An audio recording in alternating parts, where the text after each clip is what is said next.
Bem, pessoal, agora nós entraremos, né, dentro do conceito, dos conceitos de preparo do canal radicular e discutiremos com vocês inicialmente os princípios de preparo.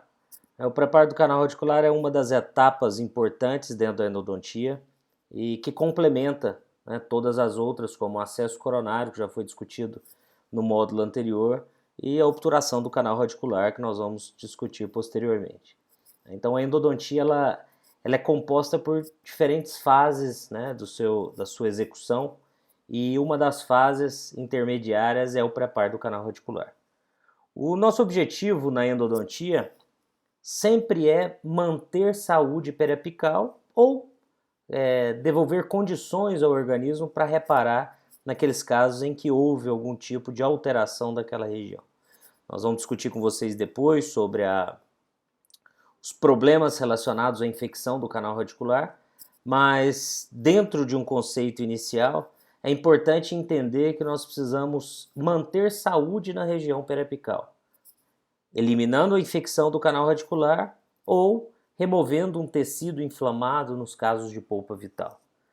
Uma vez que nós estabelecemos aquela condição inicial, em que nós eliminamos o foco de infecção, em que nós removemos o agente causal da periodontite apical, daquela infecção do canal radicular, nós temos condições posteriores de obturar de uma forma correta, né, preencher aquele espaço, tanto do interior do canal radicular quanto da região coronária. Né? Então esse é o nosso objetivo principal dentro de um conceito de endodontia atual. Então a endodontia ela busca, né, vencer os seus desafios. E o professor Estrela ele coloca muito bem os desafios que nós temos na endodontia. O primeiro deles é a qualificação profissional, né, você estar apto a executar o procedimento. Então essa qualificação ela envolve tanto um conhecimento científico, prévio, teórico, quanto a execução e o treinamento, né, que inicia-se no treinamento laboratorial e depois a repetição na clínica com os atendimentos, evoluindo, né, gradativamente o nível de dificuldade dos casos e de complexidade, né, das situações. Agora vocês precisam entender que um outro desafio muito importante da endodontia, vocês tiveram um módulo anterior em que foram discutidos diferentes, né, grupos dentários e as suas particularidades, é que a endodontia trabalha em uma área de complexidade anatômica. Né? Nós tivemos vários exemplos, vocês puderam entender os grupos dentários e essas dificuldades que foram apresentadas. Né? Então a morfologia interna, a anatomia interna do sistema de canais reticulares traz uma grande dificuldade, né? Ou traz um grande desafio para a endodontia, para vencer essa morfologia.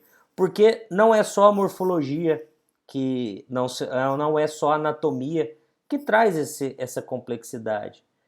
O grande problema é porque temos micro-organismos e bactérias presentes no interior desse sistema de canais reticulares. Então é importante nós termos esse conceito da associação de bactérias, micro-organismos que causam um dano ao indivíduo, se espalhando, se escondendo dentro de um sistema de canais reticulares complexo e de difícil acesso. Então esse é o grande problema que nós temos. E se nós formos imaginar um grande gestor de todos esses desafios, é a resposta imunológica do indivíduo. Então, a resposta imunológica, como o organismo do indivíduo responde ao tratamento, responde à agressão microbiana, né, é um grande desafio para nós.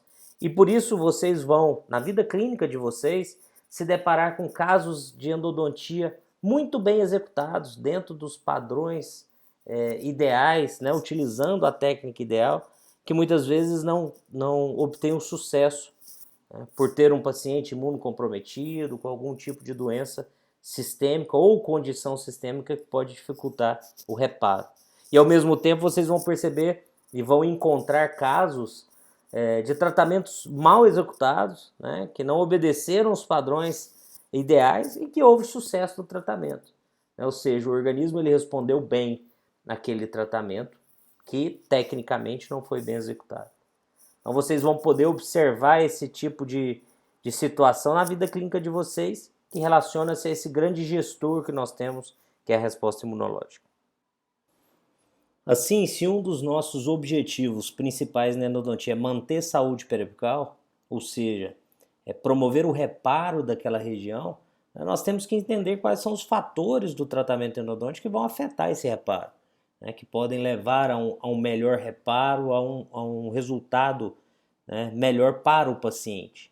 Então, um dos trabalhos que o professor Carlos publicou junto ao grupo de Araçatuba, um trabalho muito bacana que eu vou colocar para vocês lá no Classroom, é um trabalho que discute os fatores que afetam, né, o sucesso do tratamento.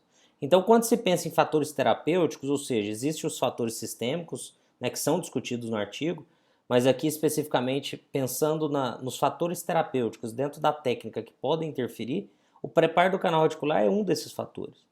É claro que não existe um fator mais ou menos importante, mas o preparo é um dos fatores que contribuem para o aumento do reparo.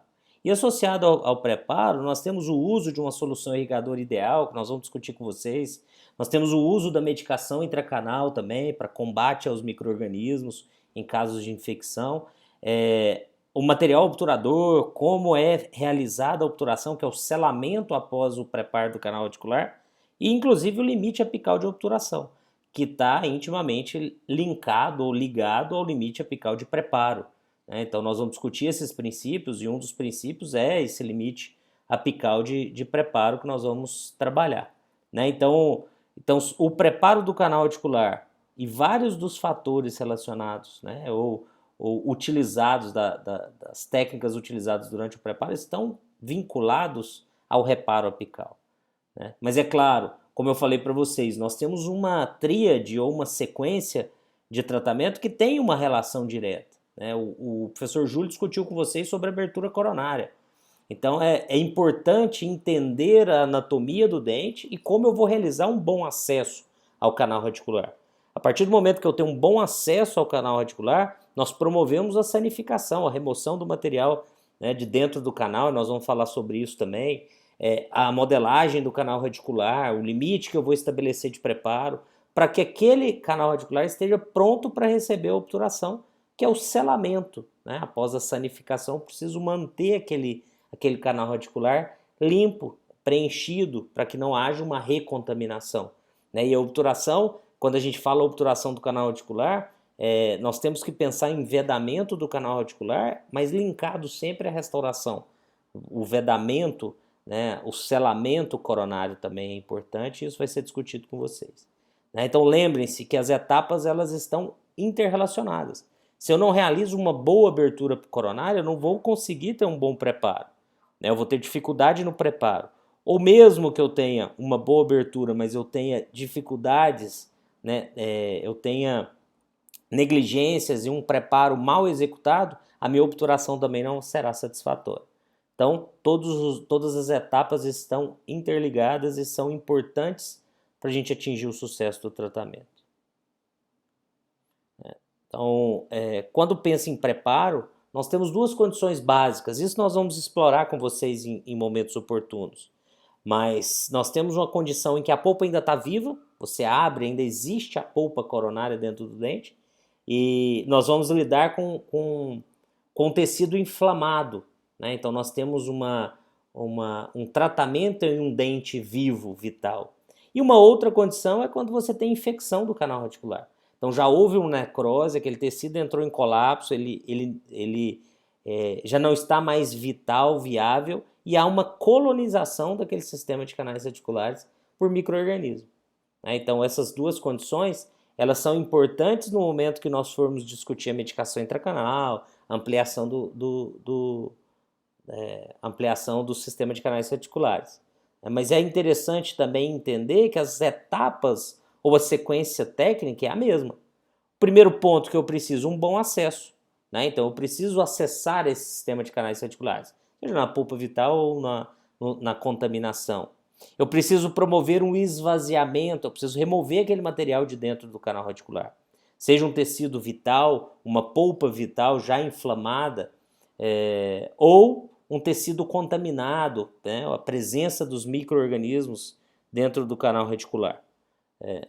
Essa etapa de esvaziamento está relacionada ao preparo, à modelagem.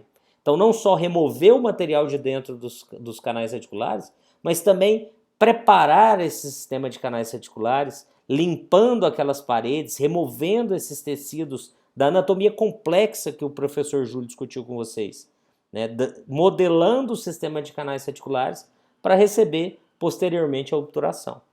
Então, a obturação, como eu disse, não só do canal reticular, mas também uma restauração, né, da região coronária. Então, são etapas interligadas. E o que a gente vai ter diferença na inflamação e na infecção? Durante a fase de preparo.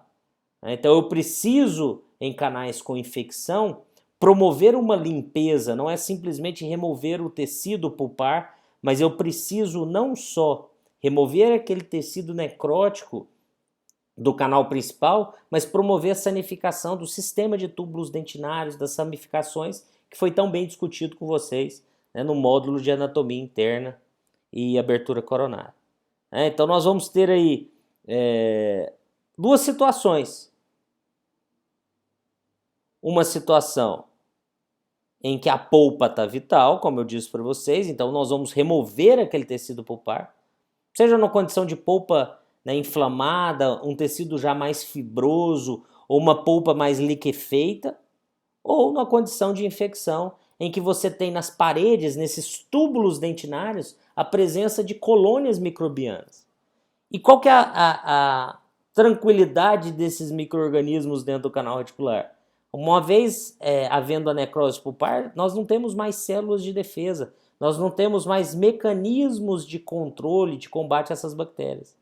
Então, aquele espaço que antes era ocupado pela polpa, ele se enche de micro-organismos, formam, né, colônias microbianas, conhecidos como biofilme, que são de difícil remoção posterior. Então, vocês podem observar que são situações distintas em que o esvaziamento ele é fundamental, né? Porque nós temos aí um conceito atual de preparo que vai apresentar uma associação positiva no processo de sanificação desses canais, identificando dois momentos primordiais, o esvaziamento e o alargamento. Então, não só remover, mas modelar, alargar, para que você remova contaminação também das paredes, das ramificações. Ok? Então, esse entendimento ele se torna importante para vocês no momento de contextualizar o preparo na sequência técnica da endodontia, né? E qual que é o nosso objetivo sempre? Eu ter um bom preparo, respeitando os princípios, né, biológicos e mecânicos desse preparo, ou seja, eu preciso respeitar um tecido vivo, seja a polpa ou o tecido periapical, durante o preparo, a dentina, né, que eu vou modelar, eu vou raspar, eu vou remover tecido do interior do dente, também respeitando princípios mecânicos que estão associados a um preparo. Então, a partir do momento que eu vou raspar, modelar, alargar, eu preciso entender também esses princípios mecânicos, ok? Porque nosso objetivo é ter um dente tratado, né, dessa maneira, em que eu mantenho forma original, eu tenho um preparo cônico no sentido cervical, né, afunilado para o sentido apical, após a obturação com bom preenchimento. Vocês podem observar não só o preenchimento adequado do sistema de canais reticulares, mas a restauração, né, justaposta a essa obturação. Esse é o nosso objetivo técnico dentro da endodontia. E quais seriam esses princípios biológicos e mecânicos que a gente tanto fala? O professor Estrela ele fez uma atualização dos princípios de Schilder e trouxe 3 princípios básicos que nós devemos respeitar. O primeiro, uma limpeza total desse sistema de canais reticulares. Eu preciso remover o material que está dentro do canal reticular. Seja numa polpa vital, remover toda a polpa. Numa contaminação daquele sistema de canais reticulares, remover todo aquele tecido necrótico, todo aquele tecido contaminado que se apresenta, né, no canal principal, e tentar combater a infecção nas áreas mais distantes, de mais difícil acesso. E mesmo nos casos de retratamento, em que há necessidade de reintervir, eu preciso remover completamente aquele material obturador do tratamento inicial. Né? Então esse é o primeiro princípio, a limpeza total do sistema de canais reticulares. O segundo princípio que eu preciso respeitar, né? O limite longitudinal. O que seria isso? O meu limite de preparo. Até onde o meu instrumento vai dentro do canal. Eu vou chegar até o ligamento periodontal, nós vamos trabalhar aquém 5 milímetros, 4 milímetros. Qual que é o meu limite longitudinal? Qual que é a distância que eu vou trabalhar dentro do sistema de canais reticulares? Então nós vamos discutir com vocês. Esse limite longitudinal, ele fica próximo ao limite CDC, que o Júlio discutiu na anatomia, que é aquela união do canal cementário com o canal dentinário. Então quanto mais próximo desse limite, né, melhor será o nosso preparo. Melhor eu vou sanificar o sistema de canais reticulares, vou remover aquele material, vou apoiar o meu material obturador sem ter consequências ao ligamento periodontal apical. E por último, o terceiro princípio, que é o limite transversal. Que o limite transversal ele se relaciona ao preparo lateral daquele canal reticular. Porque vocês vão perceber, à medida que vocês forem trabalhando em diferentes grupos dentários, que nós temos diferentes anatomias radiculares. Então, como vocês viram, o incisivo inferior, ele tem um canal achatado no sentido mesiodistal, um canal pouco calibroso, em que eu não posso ampliar ele de forma indiscriminada, correndo o risco de perfurar lateralmente ou de enfraquecer aquela raiz. Então, se eu amplio muito lateralmente, se o meu limite transversal não é adequado, eu posso levar ao erro, né? Posso levar a um erro iatrogênico de perfuração ou enfraquecimento daquela raiz. Em contrapartida, se nós pegarmos um canino superior, um incisivo central que tem uma raiz calibrosa, e que o canal já é calibroso anatomicamente, por natureza, nós podemos ampliar mais. Mas essa avaliação ela é individualizada. Né? Por isso é necessário uma avaliação muito bem conduzida, inicial da radiografia. Então sempre nós teremos uma radiografia de diagnóstico para uma avaliação da condição inicial, avaliando também essas condições. Tá? Para se planejar esse limite transversal de preparo. Ok? Então, esses são os 3 princípios biológicos e mecânicos que nós vamos discorrer com vocês durante a indicação da técnica. Então, nós dividimos os módulos. Esse primeiro módulo eu vou trabalhar a questão dos princípios biológicos e mecânicos, e no módulo que vem nós vamos trabalhar mais a questão do preparo do canal radicular, tecnicamente falando, abordando os instrumentos rotatórios de níquel titânico, que são bem interessantes e que foram uma evolução muito importante para a endodontia. Assim quando se fala em evolução, né, houve uma evolução também na técnica de preparo. Quando a endodontia ela iniciou, o preparo ele era no sentido ápico cervical. Então os instrumentos começavam a ampliar a área mais distante da entrada do canal, e a partir do momento que você tinha uma ampliação apical, iniciava-se um preparo do terço médio e cervical. E nós vamos discutir com vocês na sequência que essa técnica inverteu. E hoje nós vamos sempre preparar primeiro a região cervical, média, para depois nós ampliarmos a região apical. E essa ampliação cervical inicial, ela traz uma série de benefícios, né, em termos de inserção de solução irrigadora, de diminuição de estresse no instrumento, de facilidade de limpeza e remoção de material. Então nós temos uma sequência, né, de preparo cérvico-apical e não ápico-cervical. E aí todos os instrumentos, diferente a técnica que vocês forem realizar, né, instrumentos de aço inoxidável, instrumentos de níquel titânico, nós vamos mostrar para vocês. Sempre nós vamos começar preparando o terço cervical, depois o terço médio e por último o terço apical. Tá? Então a gente entra agora na sequência técnica do preparo que, indiferente ao instrumento ou à ferramenta que vocês forem utilizar, ela vai seguir esses 4 passos. Nós vamos ter inicialmente a exploração do canal radicular, né? Então é o momento em que eu vou conhecer aquele sistema de canais radiculares, eu vou conhecer, né, a a anatomia interna do sistema de canais radiculares, iniciar o meu esvaziamento. Depois nós passamos para a etapa do preparo do terço cervical, aquele alargamento da entrada do canal radicular que vai facilitar a entrada dos instrumentos, da irrigação, do uso da solução irrigadora.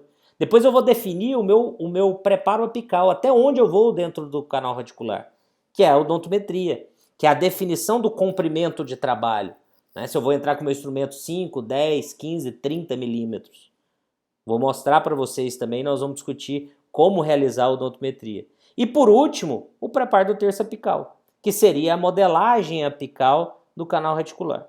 Então essa sequência, ela indifere a qual instrumento nós vamos utilizar. Ok? Então nós vamos discutir com vocês cada uma desses passos e cada um deles estará relacionado a um daqueles princípios biológicos e mecânicos que nós discutimos, né? Que é o esvaziamento total, que é o limite longitudinal e o limite transversal de preparo do canal radicular.